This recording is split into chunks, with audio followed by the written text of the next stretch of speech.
Hello everyone. हम लोग आज रिफ्रैक्शन स्टार्ट कर रहे हैं, बट उससे पहले स्फेरिकल मिरर में एक छोटा सा कॉन्सेप्ट रह गया था। पहले हम लोग वो स्टार्ट करते हैं। तो ये कॉन्सेप्ट जो है न्यूटन्स फॉर्मूला है, ये हमें देखना है। तो इसमें देखिए क्या है। सपोज एक कोई मिरर है, कॉनकेव मिरर, और सपोज ये इसका पोल है, यहाँ पे कहीं फोकस है, ये इसका सेंटर ऑफ कर्वेचर है। अगर मान लीजिए यहाँ पे कोई ऑब्जेक्ट होगा सेकेंड रीजन में, तो उसकी इमेज कहीं यहाँ पे बन रही होगी थर्ड रीजन में। अगर ऑब्जेक्ट की डिस्टेंस फोकस से कुछ x1 है और इमेज की डिस्टेंस फोकस से कुछ x2 है, तो हम यहाँ पे देखेंगे कि डिस्टेंस ये जो होंगे फोकस से, उनका जो प्रोडक्ट होगा वो हमेशा एफ स्क्वायर के इक्वल आएगा, जहाँ पे x1 x2 और f ये केवल सबके मैग्नीट्यूड डालने हैं, क्योंकि एफ स्क्वायर हमेशा प्लस में ही रहेगा। तो इसका मतलब हमें केवल मैग्नीट्यूड डालना है। x1 यहाँ पे क्या है, distance of object from focus, x2 यहाँ पर डिस्टेंस ऑफ इमेज है फ्रॉम फोकस। इनका प्रूफ हम लोग देख सकते हैं। प्रूफ के लिए अगर हम ये सारी चीज़ें साइन के साथ डाल दें,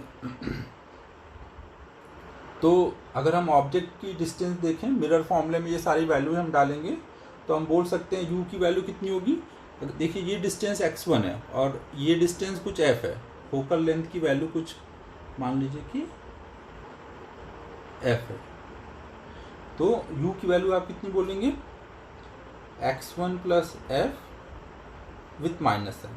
यहाँ पे f जो है केवल मैग्नीट्यूड रिप्रेजेंट कर रहा है, f केवल मैग्नीट्यूड है। सेम वे में अगर हम लोग v निकालें, तो v की वैल्यू कितनी आ जाएगी, minus of x2 plus f, और फोकल लेंथ निकालें तो माइनस f। यहाँ पे ध्यान रखिए, ये f क्या बता रहा है कि हम लोग फोकल लेंथ देख रहे हैं, और इधर ये f केवल मैग्नीट्यूड है, जिसको हमने साइन के साथ डाल दिया। अब अगर हम यहाँ पर मिरर फॉर्मूले में ये तीनों वैल्यू डाल दें, 1 में minus of x1 plus f plus 1 में minus of x2 plus f, ये बराबर माइनस ऑफ f, और इसको सॉल्व करें तो हमें आ जाएगा x1 x2 equal to f square, जिसको हम लोग न्यूटन्स फॉर्मूला का बोलते हैं। और इसमें डिस्टेंस हम लोग सारी फोकस से लेते हैं। और इससे एक चीज़ ये समझ आ रही है कि जब भी एक डिस्टेंस बढ़ेगी तो दूसरी डिस्टेंस कम होगी, क्योंकि उनका प्रोडक्ट हमेशा कांस्टेंट है। इसलिए हमेशा क्या होता है, जब भी कोई मिरर में अगर ऑब्जेक्ट इधर को चल रहा होगा, तो उसकी जो भी इमेज होगी अपोजिट में चल रही होगी। हमेशा ये अपोजिट में चलते हैं, सो दैट कि एक डिस्टेंस अगर इंक्रीज हो रही है तो दूसरी डिस्टेंस डिक्रीज होनी चाहिए। और ये फॉर्मूला हमने कॉनकेव मिरर के लिए डिराइव किया, बट सेम फॉर्मूला हम लोग कॉन्वेक्स मिरर के लिए ही ऐसे ही हम डिराइव कर सकते हैं। आप कोई भी एक केस बना लीजिए, उसमें x1 x2 डिस्टेंस ले लीजिए फोकस से, मिरर फॉर्मूले में वैल्यू डालिए तो सेम आ जाएगा। तो ये जो फॉर्मूला है ये valid for concave and convex mirror, दोनों के लिए फॉर्मूला वैलिड है।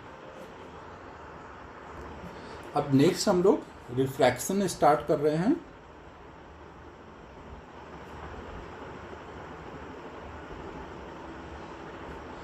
तो रिफ्रैक्शन देखिए क्या है, जब भी लाइट, सपोज इधर कोई मीडियम 1 है और इधर मीडियम कोई 2 है, ये बीच में बाउंड्री है जो दोनों मीडियम को सेपरेट कर रही है। अब अगर इस मीडियम से लाइट, और ये मान लीजिए हमने एक नॉर्मल ड्रॉ किया हुआ है जो मीडियम 1 और 2 के बाउंड्री पे ऐसे नॉर्मल है। अब अगर ऐसे कोई रे आ रही है जो कि नॉर्मल के साथ आई एंगल पे आ रही है, तो ये जब रे दूसरे मीडियम में जाती है तो ये अपने पाथ से कुछ डेविएट हो जाती है। एक मीडियम से दूसरे मीडियम में जब लाइट जाती है तो इसकी प्रॉपर्टीज चेंज हो जाती हैं। तो ये प्रॉपर्टीज में जो चेंजेज आते हैं, इसी फिनोमेना को हम लोग रिफ्रैक्शन बोलते हैं। तो रिफ्रैक्शन हम कैसे डिफाइन करते हैं कि when light moves from one medium to other medium, then its properties changes. This phenomena is called reflection. अब इसमें प्रॉपर्टीज हम लोग देखते हैं क्या क्या होता है। तो जैसे कि सबसे पहला तो होता है क्या क्या प्रॉपर्टी में, जैसे कोई भी लाइट रे है, जैसे हमने ये वाला देखा, ये लाइट इस मीडियम में आ रही थी इस डायरेक्शन में, लेकिन दूसरे मीडियम में आने के बाद अपने पाथ से डेविएट हो गई। तो ये जो हुआ हमारा, ये इसको हम इंसिडेंट रे बोलेंगे, इसको नॉर्मल बोलेंगे, और इसको रिफ्रैक्टेड रे। आर आर मतलब रिफ्रैक्टेड रे, आई आर मतलब इंसिडेंट रे, और एन मतलब नॉर्मल है। आई आर मतलब यहाँ पर इंसिडेंट रे। तो जब भी एंगल ऑफ इंसिडेंस 0 से 90 के बीच में रहता है, तो एक मीडियम से दूसरे मीडियम में जाने पर रे अपने पाथ से डेविएट हो जाती है। रिफ्रैक्शन में हम लोग देख रहे हैं क्या क्या चीज़ें होती हैं। तो पहला तो एक पॉइंट कि अगर angle of incidence between 0 and 90 है, तो रे will deviate from its path. तो एक तो ये होता है रिफ्रैक्शन में। दूसरा, जब भी एक मीडियम से दूसरे मीडियम में रे जा रही होती है तो उसकी स्पीड चेंज हो जाती है। स्पीड जो होगा वो चेंज हो जाएगी। स्पीड चेंज होने का मतलब क्या हुआ, जैसे कि इस वाले मीडियम में अगर लाइट की स्पीड कुछ सपोज c थी, तो इस मीडियम में आने पर वो कुछ v हो गई, तो ऐसे लाइट की स्पीड चेंज हो जाती है।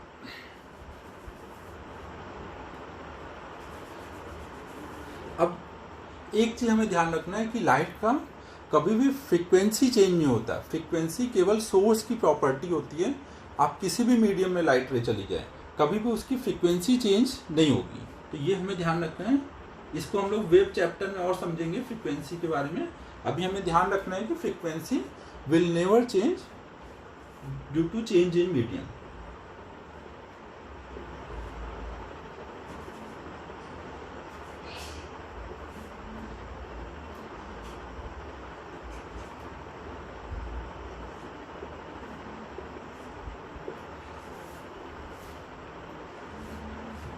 फिर देखिए वेव में हम पढ़ते हैं कि v equal to F lambda, जहाँ v क्या होती है, wave velocity, lambda wavelength, और f यहाँ पर फ्रीक्वेंसी है। तो v चेंज हो रहा है, इधर v चेंज हो रहा है, f चेंज हो रहा है, मतलब लैम्डा भी चेंज होगा ना।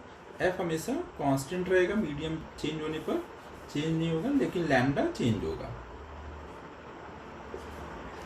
तो एक मीडियम से दूसरे मीडियम में जाने पर स्पीड चेंज होती है और वेवलेंथ चेंज होता है। तो अब ये जो रिफ्रैक्शन हो रहा है, जिसमें एक मीडियम से दूसरे मीडियम में जाने पर ऐसे चेंजेस दिखा रहे हैं, तो उसके लिए रिफ्रैक्शन के लिए लॉ दिया गया है। लॉ हम लोग देखते हैं।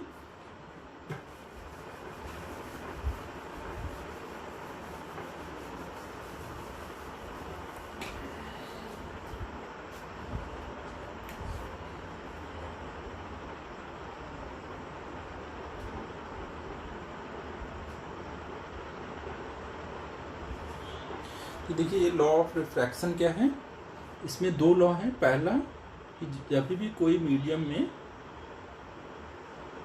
ऐसे कोई रे आ रही है, ये एंगल ऑफ इंसिडेंस बोलेंगे, और ऐसे गई, इसको एंगल ऑफ रिफ्रैक्शन, इसको नॉर्मल, इसको इंसिडेंट रे और इसको रिफ्रैक्टेड रे। तो फर्स्ट लॉ क्या बोलता है कि incident ray, normal and refracted ray, all the three lie in same plane. जैसे अगर अभी इंसिडेंट रे और नॉर्मल ये दोनों बोर्ड के प्लेन में है, तो रिफ्रैक्टेड रे भी बोर्ड के प्लेन में होगा। यहाँ पर ये ऐसे एक इंटरफेस दिया हुआ है, उसके उस साइड मीडियम 1 है, इस साइड मीडियम 2 है, तो ऐसे होगा, तो सेम प्लेन में होगा। अब ऐसा नहीं हो सकता है कि ये दोनों बोर्ड के प्लेन में, रिफ्रैक्टेड रे बोर्ड के प्लेन के बाहर आ रहा है, तो ये पॉसिबल नहीं है। फिर देखिए दूसरा यहाँ पे एक लॉ होता है कि जैसे अगर हम इस वाले मीडियम का रिफ्रैक्टिव इंडेक्स μ1 ले लें और इस वाले मीडियम का रिफ्रैक्टिव इंडेक्स μ2 ले लें। रिफ्रैक्टिव इंडेक्स क्या होता है ये हम लोग पहले के वीडियो में देख चुके हैं। रिफ्रैक्टिव इंडेक्स क्या होता था, रिफ्रैक्टिव इंडेक्स हम लोग फिर से एक बार थोड़ा देख लेते हैं। म्यू मतलब क्या है यहाँ पे, रिफ्रैक्टिव इंडेक्स। तो जैसे हमने पता है कि लाइट एक मीडियम से दूसरे मीडियम में जाएगी तो उसकी स्पीड चेंज होती है, तो कितने फैक्टर से वो चेंज हो जाती है, इसी को हम लोग रिफ्रैक्टिव इंडेक्स बोलते हैं, C/μ, जिसमें म्यू क्या है, रिफ्रैक्टिव इंडेक्स ऑफ मीडियम। अगर हम किसी मीडियम का रिफ्रैक्टिव इंडेक्स देख रहे हैं तो उस मीडियम का रिफ्रैक्टिव इंडेक्स किस पे डिपेंड करेगा, उस मीडियम में स्पीड पे, speed of light in given medium. और यहाँ पे C क्या है, speed of light in vacuum.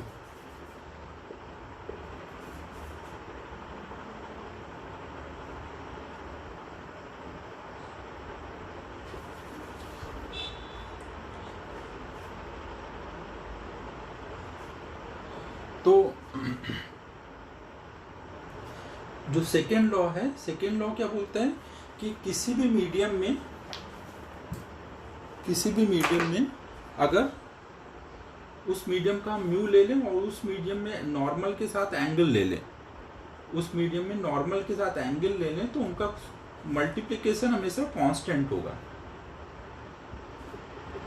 जैसे इस मीडियम का म्यू कितना है, μ1, और इस मीडियम का नॉर्मल के साथ एंगल क्या है, I, तो μ1 इंटू साइन I बराबर होगा दूसरे मीडियम के म्यू और उस मीडियम में नॉर्मल के साथ रे का जो एंगल बन रहा है साइन R।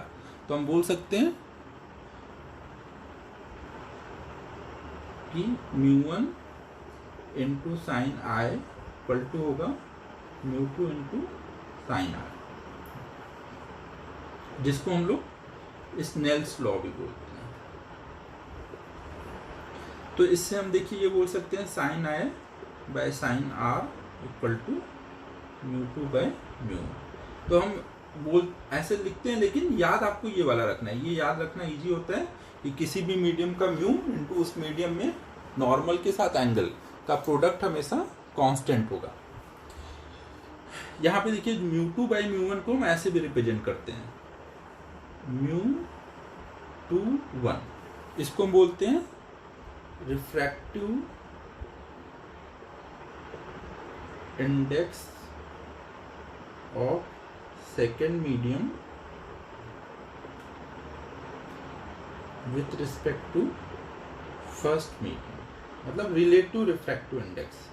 इसको हम लोग रिलेटिव रिफ्रैक्टिव इंडेक्स भी बोलते हैं, रिलेटिव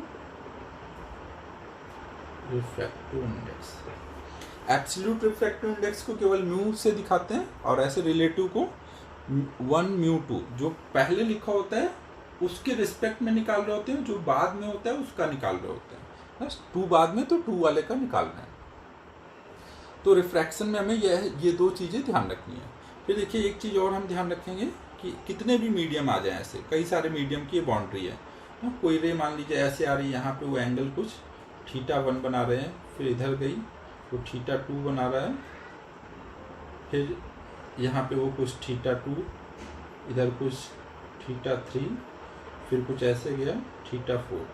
तो हर एक मीडियम का मान लीजिए इधर का रिफ्रैक्टिव इंडेक्स n1, इधर का n2, इधर का n3, इधर का n4, तो हर एक मीडियम में n1 इंटू साइन θ1 बराबर होगा n2 into sine theta 2 equal to होगा n3 into sine theta 3 equal to n4 into sine theta 4, ऐसे चलता जाएगा। तो रिफ्रैक्शन में हमें ऐसे ध्यान रखना है कि हर एक मीडियम का नॉर्मल के साथ जो एंगल है उसका साइन और डिफ्रैक्टिव इंडेक्स का प्रोडक्ट हमेशा जो होगा वो कांस्टेंट होगा। तो इसको हम रिफ्रैक्शन का लॉ बोलते हैं। अब यहाँ पे कुछ कुछ हमें और भी प्रॉपर्टीज, कुछ चीज़ें ध्यान रखनी है, तो वो देख लेते हैं।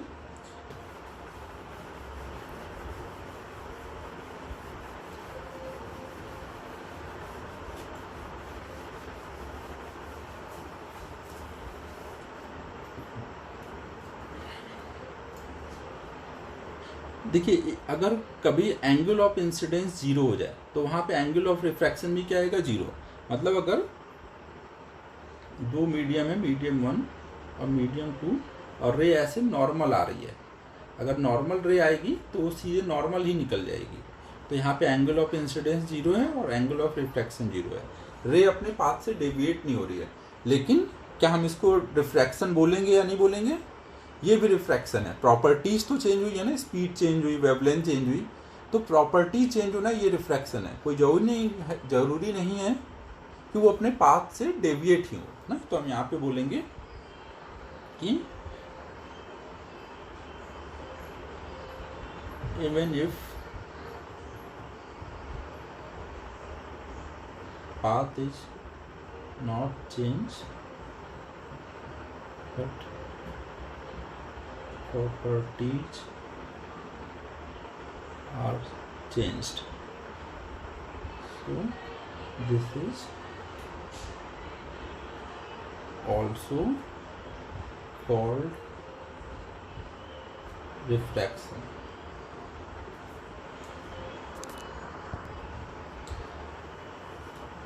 फिर नेक्स्ट हम लोग देख रहे हैं, जैसे हमें पता है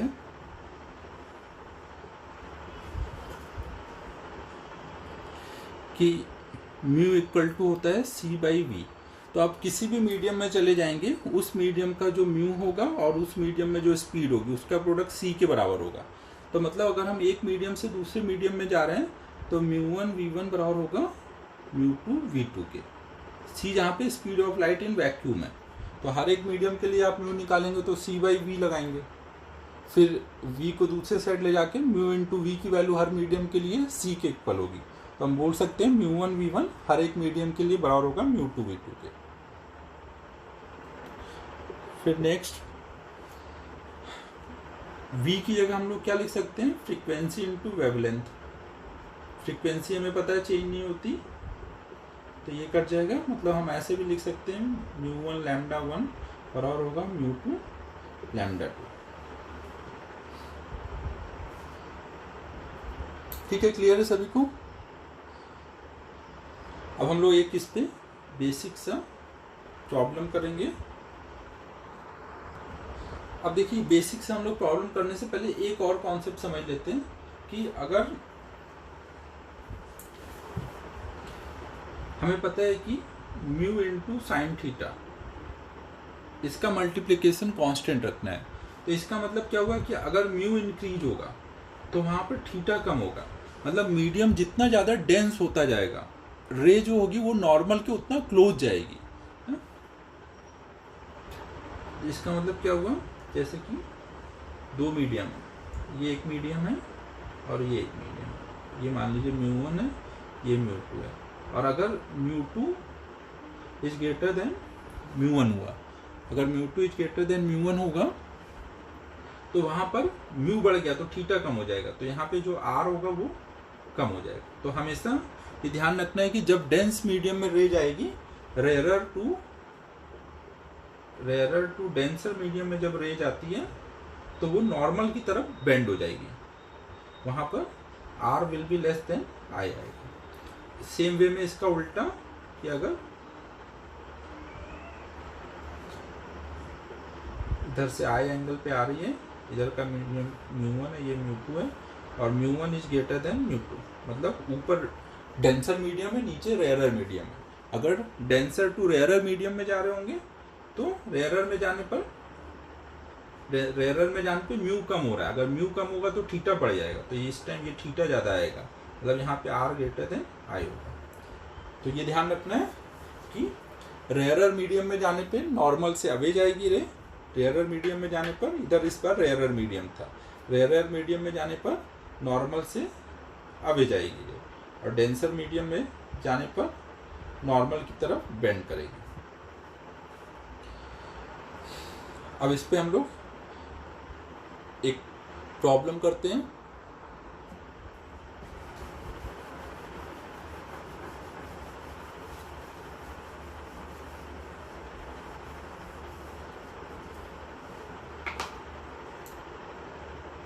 सपोज दो मीडियम है, इधर एक्स एक्सिस है,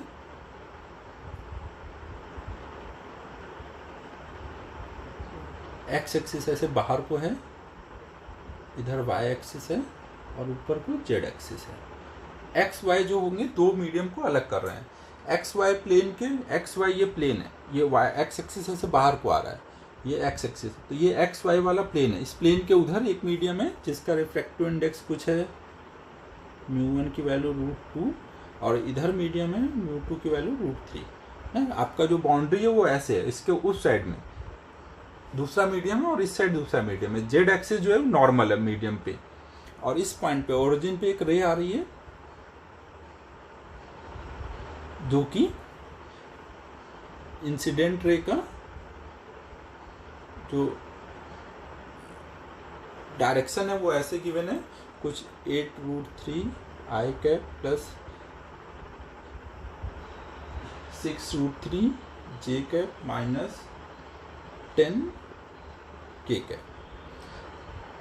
तो हमें बताना है फाइंड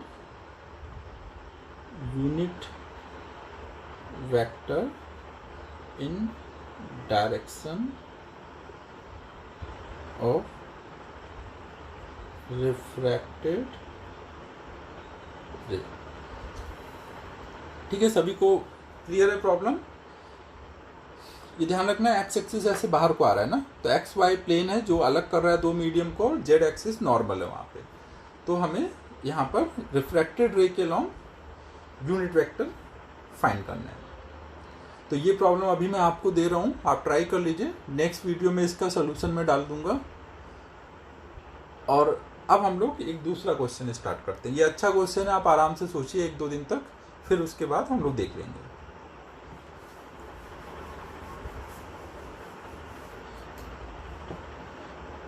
अब नेक्स्ट देखिए, सपोज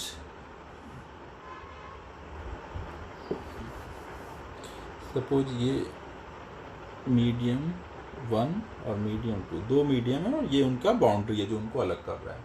अगर मीडियम 1 पर एक बीम आ रही है जिसकी थिकनेस कुछ ऐसे बीम आ रही है जिसकी थिकनेस कुछ d है, d थिकनेस की एक ऐसे बीम आ रही है, तो आफ्टर रिफ्रैक्शन ये मान लीजिए ऊपर वाला मीडियम μ1 है, नीचे वाला मीडियम μ2 है, और ये यहाँ पर एंगल ऑफ इंसिडेंस थीटा है, थीटा एंगल पर ऐसे बीम आ रही है, तो आफ्टर रिफ्रैक्शन ये कुछ ऐसे आ जाएगी। तो हमें बताना है कि अब ये जो बीम की थिकनेस होगी d', वो नई थिकनेस क्या होगी वो निकालना है। एक मीडियम से दूसरे मीडियम में आने पे थिकनेस पे क्या इफेक्ट पड़ेगा हमें ये सोचना है। तो सभी को प्रॉब्लम क्लियर है?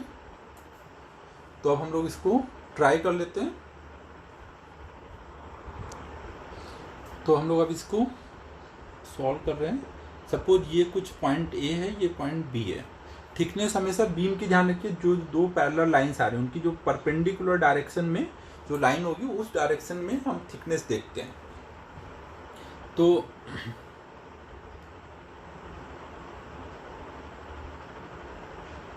ये नॉर्मल हम एक्सटेंड कर ले रहे हैं, ऐसे रे आ रही है,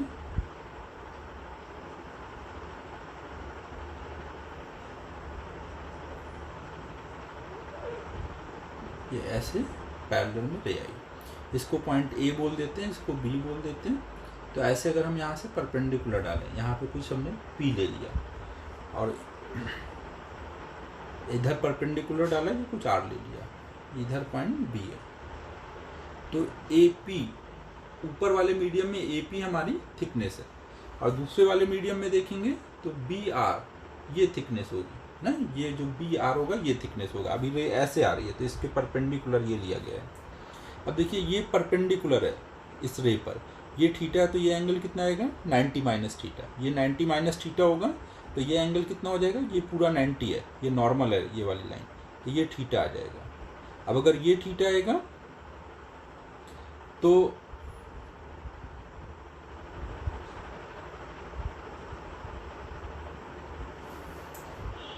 हम लोग अब ये वाली साइड निकाल सकते हैं, हम लोग ये वाली साइड निकाल सकते हैं। और इस वाले मीडियम में हम मान लेते हैं ये एंगल कुछ फाई है। अगर ये एंगल फाई होगा तो ये एंगल 90 माइनस फाई आएगा, ये 90 माइनस फाई आएगा तो ये एंगल फाई आ जाएगा। ठीक है, हमने देखिए ये एंगल को फाई लिया है, ये अगर एंगल फाई होगा तो ये 90 माइनस फाई होगा, और ये 90 डिग्री है, ये 90 माइनस फाई तो ये फाई हो जाएगा।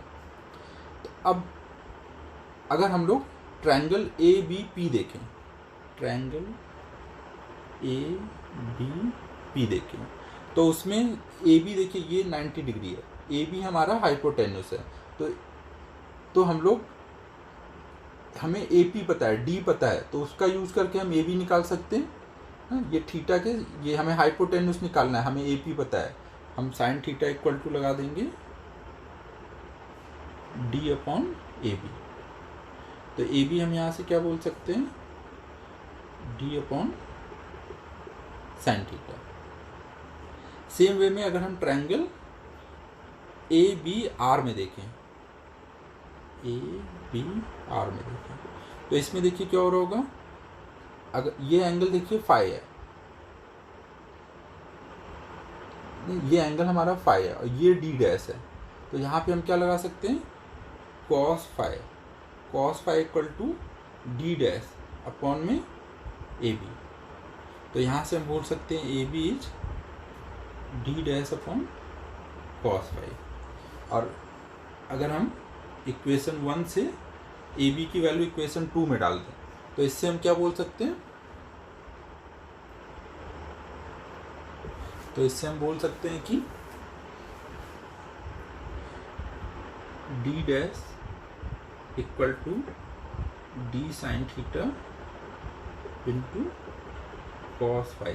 ये कॉस फाई हम लोग इधर लेके आ गए और ए बी की वैल्यू यहाँ डाल दी, तो ये डी डैश की वैल्यू है। अब अगर हम यहाँ कॉस फाई की वैल्यू डाल देंगे तो डी डैश आ जाएगा। कॉस फाई कैसे डालेंगे, तो हमें रिफ्रैक्टिव इंडेक्स के दिए हैं μ1 μ2, तो स्नेल्स लॉ लगा देंगे, μ1 इंटू साइन थीटा। देखिए ऊपर वाले मीडियम में नॉर्मल के साथ एंगल थीटा है और नीचे वाले में फाई है, equal to μ2 into sine phi.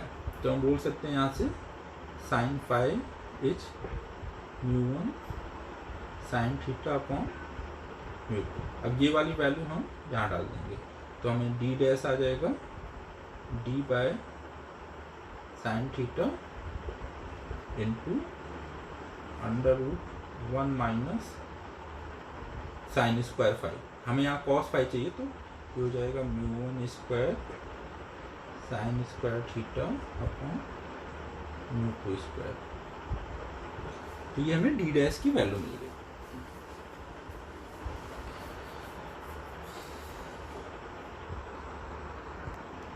अब अगर हम यहाँ पे ये सोचें कि ये मीडियम अगर डेंस हो रहा है, अगर ये डेंस होता जाएगा, इसका हम म्यू बढ़ाते जाएं तो थिकनेस पे क्या इफेक्ट पड़ेगा। तो अगर हम लोग μ2 को इंक्रीज करें, अगर μ2 इंक्रीज होगा, ये इंक्रीज होगा तो ये टर्म डिक्रीज होगा, ये टर्म डिक्रीज होगा तो सब्ट्रैक्ट करने वाला टर्म डिक्रीज होगा, तो ये पूरा टर्म इंक्रीज होगा, मतलब डी डैश फिर इंक्रीज हो रहा होगा। मतलब मीडियम जितना ज़्यादा डेंस होता जाएगा, रिफ्रैक्टेड रे की थिकनेस उतनी ज़्यादा इंक्रीज होती जाएगी।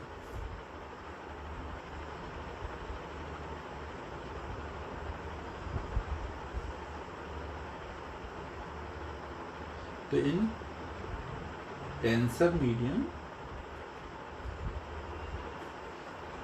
Thickness of beam will increase. जैसे जैसे हम डेंसिटी बढ़ाते जाएंगे रिफ्रैक्टिव इंडेक्स बढ़ाते जाएंगे वैसे वैसे थिकनेस, मैंने सही बोला ना, हाँ, जैसे जैसे म्यू हम लोग बढ़ा रहे हैं ये टर्म कम हो रहा है, ये टर्म कम हो रहा है, मतलब डी डैश इंक्रीज हो रहा है, डेंस मीडियम वो और ज़्यादा थिक होता जाएगा। तो ये अभी हम लोग रिफ्रैक्शन देख रहे हैं। रिफ्रैक्शन में और हमको कुछ प्रॉब्लम करने हैं, जैसे कि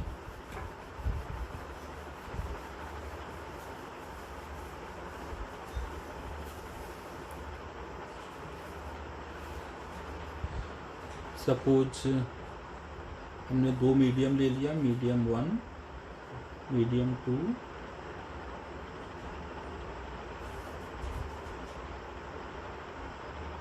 इस मीडियम में हमें एंगल ऑफ इंसिडेंस आई की वैल्यू कुछ 30 डिग्री दिया है और स्पीड ऑफ लाइट कुछ, स्पीड ऑफ लाइट जो है v की वैल्यू कुछ c दिया है, और इस मीडियम में जाने पर ये सपोज इंक्रीज हो गया है, इस मीडियम में जाने पर ये 45 हो गया, r इज 45, तो हमें दूसरे मीडियम में स्पीड ऑफ लाइट बतानी है। ठीक है, क्वेश्चन क्लियर है सभी को? तो हम इसमें अब क्या कर लेंगे, स्नेल्स लॉ लगा देंगे, μ1 sin i equal to μ2 into sine r। तो μ1 की वैल्यू हम लोग क्या लिख सकते हैं, c बाई वी। v देखिए यहाँ पे पहले मीडियम में c दिया हुआ है, और μ2 को क्या लिखेंगे, c by v2 into sine r। r की वैल्यू 45 दी है। अब सबकी वैल्यू डाल देंगे, ये हो जाएगा 1/2, साइन 30 डिग्री है, c अपॉन v2 इंटू 1/√2। तो v2 की वैल्यू हम लोग बोल सकते हैं, ये वैल्यूज थोड़ी मैंने गलत ले ली। अगर ये यहाँ पे हमने माना है कि स्पीड ऑफ लाइट c है, तो इससे ज़्यादा इधर स्पीड नहीं मिल सकती। जो अगर हम इसमें एंगल दूर ले जा रहे हैं, बढ़ा रहे हैं, ये रेयरर मीडियम है, रेयरर मीडियम, वैक्यूम से रेयरर मीडियम पॉसिबल नहीं है, तो हमें ये एंगल चेंज करना पड़ेगा। इसको हम लोग 45 कर लेते हैं, इसको सपोज 30 डिग्री कर लेते हैं, ये 1/√2 इधर 2,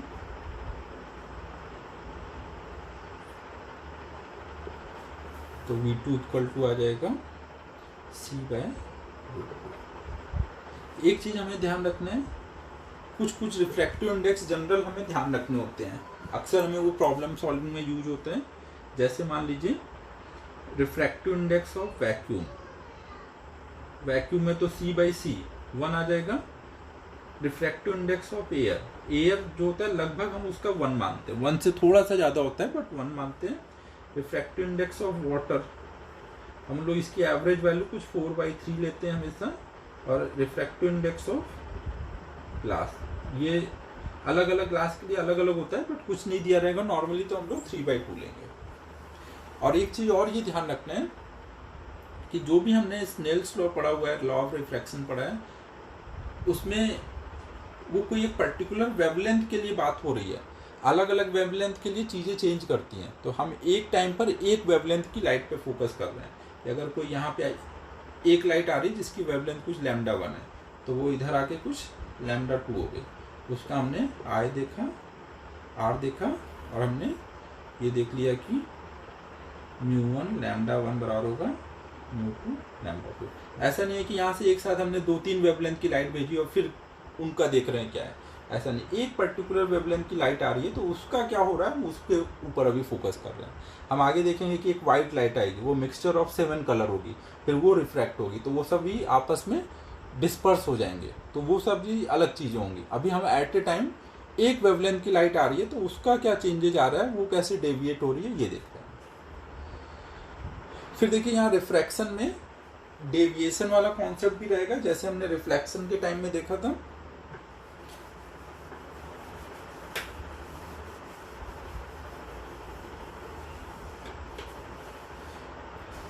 जब भी हम यहाँ यहाँ देखना है डेविएशन ड्यूरिंग रिफ्रैक्शन।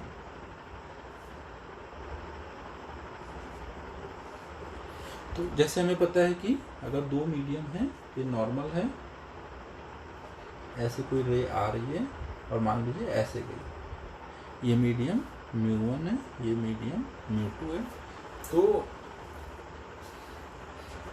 ये एंगल ऑफ इंसिडेंस आई है, ये आर है। यहाँ पे देखिए आई बड़ा है आर से, तो एक्चुअल में रे का जाने का पाथ क्या था, ये वाला ऐसे जा रही थी, लेकिन ये अभी इधर को टिल्ट हो गई, तो ये जितने एंगल से इधर को घूम गई, यही डेविएशन है। और डेविएशन की वैल्यू कितनी बोलेंगे यहाँ पर, आई माइनस आर, और ये यहाँ पे इसको क्या बोलेंगे, क्लॉकवाइज। सेम वे में अगर मान लीजिए कोई ऐसे लाइट आ रही है आई एंगल पे और इधर को गई आर एंगल पे, तो इस सिचुएशन में ऐसे जा रही थी, ये एक्चुअल पाथ था, तो ये अपने पाथ से ऐसे डेविएट हो गई, तो ये डेविएशन है। तो यहाँ डेविएशन होगा आर माइनस आई। तो हम मोड लगा करके नॉर्मल हम दोनों केस का मिला के ऐसे ध्यान रखेंगे, डेविएशन हमेशा क्या कितना आता है, आई माइनस आर, दोनों का डिफरेंस। क्लॉकवाइज है एंटी क्लॉकवाइज वो आप देख लीजिए। डेंसर टू रेयरर जा रहा है तो अब नॉर्मल से अवे कर दीजिए, और रेयरर टू डेंसर आ रहा है तो नॉर्मल के टूवर्ड्स करके देख लीजिए कितना डेविएशन है। तो ये हमारा हमेशा डेविएशन का फॉर्मूला होगा। इस सिचुएशन में ये एंटी क्लॉकवाइज है।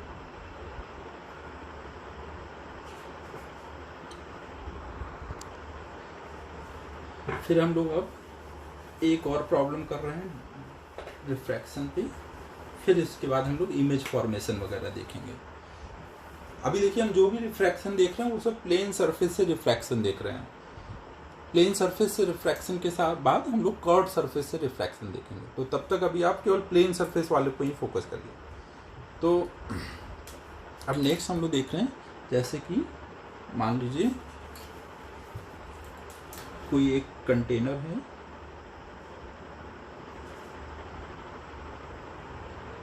जिसकी ये विड्थ कुछ 30 सेंटीमीटर है और ये हाइट भी इसकी कुछ अभी 30 सेंटीमीटर है। और अभी अगर इस लाइन के लॉन्ग यहाँ पे कोई पर्सन है तो वो इस पॉइंट को, इसके कॉर्नर को देख पा रहा है।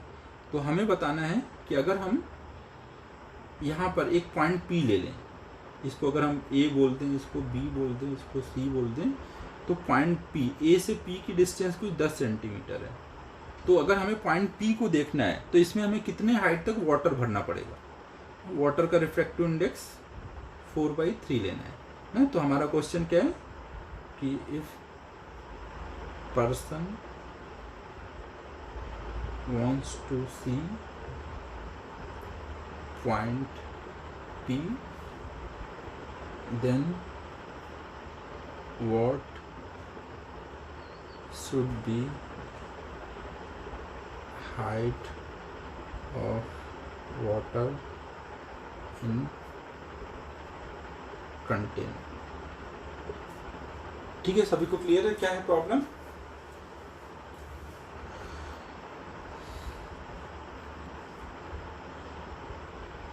तो देखिए हम लोग इसमें कैसे सोचेंगे।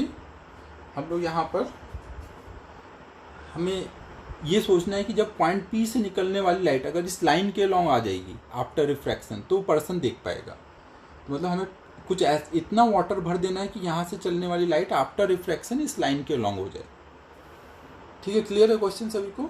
तो हम लोग अब इसके अकॉर्डिंग डायग्राम बनाते हैं, फिर सॉल्व करते हैं। थोड़ा सा मैं कंटेनर और बड़ा बना लेता हूँ।